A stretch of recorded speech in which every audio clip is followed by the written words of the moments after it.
మనం 8th class sound chapter నుంచి జలతరంగ అనే ఎక్స్పెరిమెంట్ చేద్దాం.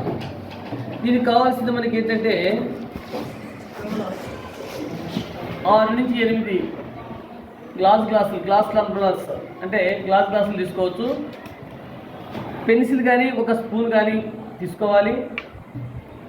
దీనిలో అది యాక్చువల్గా తెలుగు మ్యూజిక్లో సంగీతంలో సరిగమ పద్ధతిస్తా 8 క్లాసులు ఉంటే మనం ఆ విధంగా కూడా మనం చక్కగా వినొచ్చు. అయితే ఇక్కడ జలతరంగా అబ్జర్వ్ చేయడానికి ఫస్ట్ క్లాస్లో కొంచెం తక్కువ నీళ్ళు పోస్తాము. ఆ తర్వాత క్లాస్లో కొంచెం ఎక్కువ తీసుకోవాలి.